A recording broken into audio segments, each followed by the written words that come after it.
Olá, meus irmãos, tudo bem? Hoje nós vamos aprender junto a pregar a palavra de Deus dentro dessa mensagem tão linda e tão poderosa, tão conhecida, a viúva de Sarepta, nada mais nada menos que aquela que o profeta Elias multiplicou o azeite e a farinha. Vocês lembram disso, não é? Estavam vivendo uma seca naquela época e o Senhor pediu que Elias fosse para aquele lugar onde seria sustentado. Então, quando você for pregar a palavra de Deus nesse texto, você vai subir no altar, vai saudar os irmãos com a paz do Senhor ou com a boa noite, não sei como que você faz, agradecer a oportunidade. Então você convida todos os irmãos a abrir a Bíblia com você em 1 Reis, capítulo 17. Você pode ler só o versículo 8 e o versículo 9, que são os textos chaves. Ou se você quiser, você pode ler toda a história, que é um pouco longa, então tomaria muito seu tempo. Então vamos ficar só com os textos chaves, tá bom? Versículo 8 e versículo 9.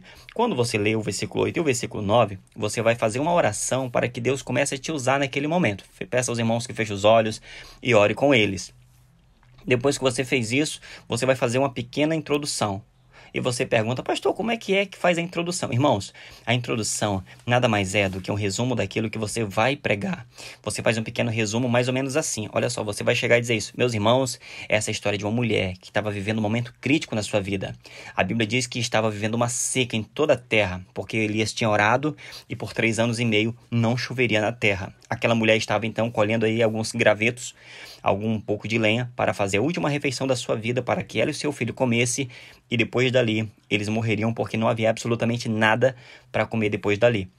O profeta Elias, chegando naquele lugar, pediu para que ela desse aí um pouco de água e também um pouco de pão ou um pequeno bolo. E ela acreditou na palavra de Deus, fez isso e simplesmente o azeite multiplicou e a farinha também, e durante todo o tempo da seca não faltou alimento naquela casa. E depois que você faz essa pequena introdução, você começa a aplicar a palavra de Deus. E agora vamos passar para a aplicação. Você agora vai entrar no texto, tá bom? Vai entrar na pregação. Então, você lê o versículo 9 novamente com eles e você vai dizer que ela nem sabia, mas ela já fazia parte do projeto de Deus, dos planos de Deus. Não é isso que Deus disse para ela? Então, você vai olhar para os irmãos e dizer assim, queridos, aquela mulher nem sabia que ela fazia parte dos planos de Deus para o profeta Elias e para cumprir o seu propósito. Deus enviou Elias para aquele lugar, dizendo que uma mulher o sustentaria, sem a mulher nem sequer saber. Aí você olha para os irmãos e pode dizer o seguinte, eu declaro na tua vida que talvez agora você nem sabe, mas tem plano de Deus para a tua vida. Olhe para eles e diga, querido, você não sabe, mas Deus já preparou tudo para você. Deus tem plano para você. O ministério de Deus na sua vida é grande. Você pode não saber agora, você pode não entender agora, você não está entendendo nada, mas quando tudo isso passar e chegar o momento, você vai dizer, glória a Deus, Deus cuidou de tudo. E depois que você lê o versículo 9, você vai dizer também, para aplicar no versículo 9, você pode citar o exemplo de Jesus e a tempestade. Lembra que o discípulo vai no barco? Diga para eles que o discípulo não sabia que no meio do mar aconteceria todo aquele alvoroço, aquele vendaval, aquelas ondas. Jesus sabia, mas os discípulos não sabiam. Jesus não conta o que vai acontecer no meio do processo. Ele só diz para você que você vai chegar do outro lado. Isso é que é importante. Talvez agora alguns estejam passando pela metade, pelo meio do mar, e as ondas se levantaram. Então eu digo para os irmãos, por mais que as ondas tenham se levantado hoje na tua vida, Deus te garante uma coisa, essas ondas não vieram para afundar você, mas para torná-lo mais forte, e a palavra de Deus está penhorada, dizendo para você, sabe o quê? A onda não vai te afundar, o vento não vai te derrubar, você vai chegar do outro lado. Amém, irmãos?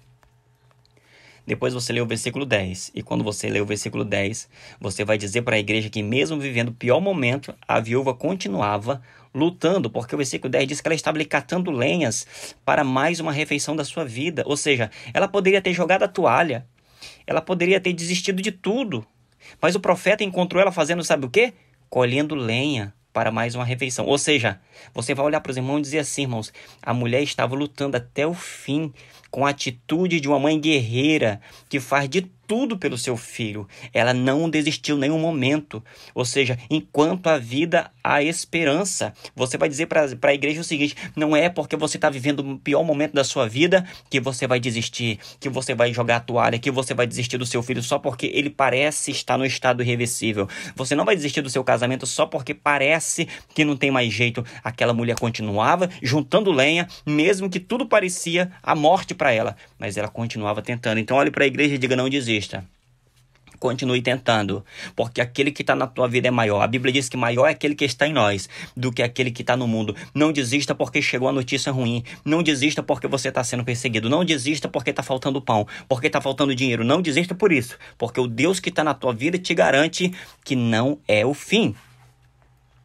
Depois você lê ainda no versículo 10 e versículo 11, você vai dizer que mesmo aquela mulher tendo pouco, demonstrou generosidade para com o profeta.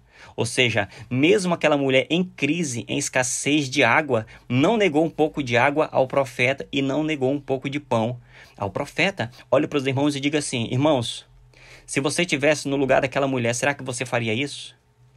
Agora imagine o seguinte: se ela tivesse sido egoísta, com certeza teria perdido a sua bênção. Olhe para a igreja e diga assim: seja generoso, não seja egoísta. Às vezes, você está ajudando uma pessoa agora e Deus está testando a tua generosidade para abrir uma bênção, uma janela de bênção na tua vida. Mesmo ela tendo pouco, olhe para os irmãos e diga assim: não espere ter muito para contribuir. Não espere ser promovido para começar a ser fiel a Deus nas suas finanças. Não espere ter milhões para então ajudar o próximo, dando uma cesta básica, ou contribuindo, colaborando com alguma coisa, ou com a igreja. Não espere. A Bíblia diz: seja fiel no pouco, e sobre o muito te colocarei. Amém? Depois você lê o versículo 12. Ela foi sincera com o profeta, dizendo que não tem nada lá em casa, a não ser... Aí ela citou o que tinha. Ela contou toda a verdade sobre a situação que ela estava vivendo. Olhe para os irmãos e diga assim: existem pessoas que na mesma condição da viúva permanecem orgulhosas e não admite que está passando a dificuldade, não admite que está vivendo uma miséria. Olhe para os irmãos e diga assim: querido, seja sincero na sua resposta. Diga exatamente o que está acontecendo. Aquela viúva olhou para o Elias e disse o seguinte: lá na minha casa tem um pouquinho de azeite, um punhado de farinha, nós vamos fazer a última refeição. Vamos comer e vamos esperar a morte. Ela falou a verdade. Às vezes o pastor pergunta: como é que tá lá, irmão? Tá bem, tá tudo bem. Não tá bem. Seja sincero. Pastor, lá em casa não tá legal. Meu casamento não tá legal. A minha finança não tá nada bom. Pastor, meu filho tá doente. Meu casamento talvez não dure essa semana. Fala a verdade. Meu marido tá desempregado. Porque quando você fala a verdade, você tem a chance de mudar aquela realidade. Deus começa a agir na sua vida e o milagre começa a acontecer. Depois disso, você vai ler o versículo 15. E quando você ler o versículo 15, você vai dizer que ela confiou na palavra do profeta de Deus. Observe que ela confiou. Porque o profeta disse assim: não temas, vai lá e faz um pequeno bolo para mim. Porque Deus disse que não vai se acabar. Irmãos, ela confiou. Então ela foi fiel. Aí você olha para a igreja e fala assim: você teria coragem de dar a última refeição sua e do seu filho para alguém que chega dizendo ser profeta? Responda isso, diga para a igreja, porque foi isso que ela fez. Ela acreditou no profeta, aproveitou a oportunidade dada por Deus. Irmãos, toda vez que você pode contribuir na igreja, é uma oportunidade de prosperar, é uma oportunidade de plantar. Então confie na palavra de Deus, seja fiel. Se a Bíblia diz que quando você planta, você colhe, que quando você é generoso, você está dando a Deus, seja fiel e acredite que a palavra de Deus, ela é vitoriosa na tua vida.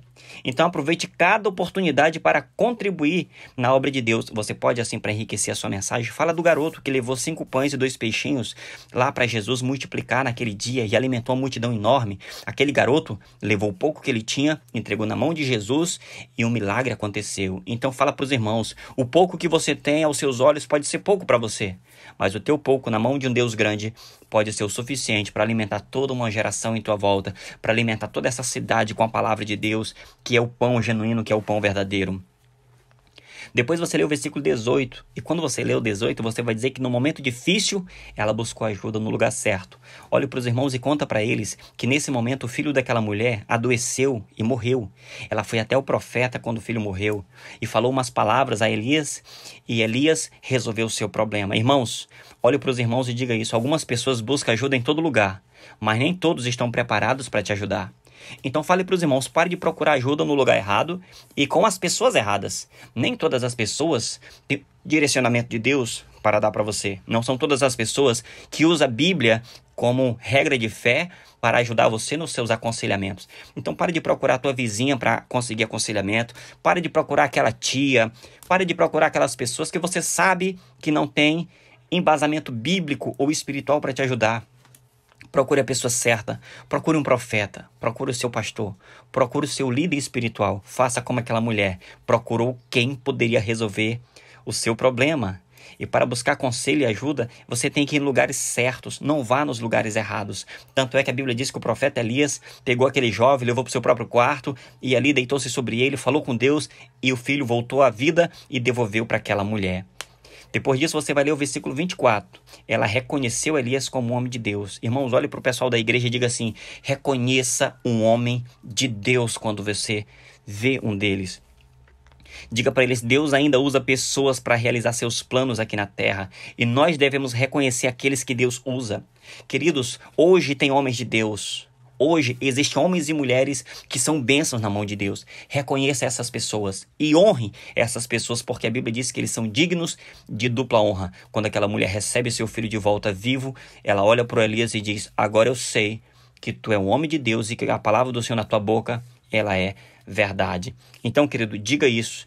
Nós devemos respeitar a unção de Deus que Ele depositou na vida dos profetas, na vida dos seus servos. Depois que você finalizou todos esses versículos, você agora vai fazer a sua conclusão. Olhe para os irmãos e diga: querido, faça como aquela viúva.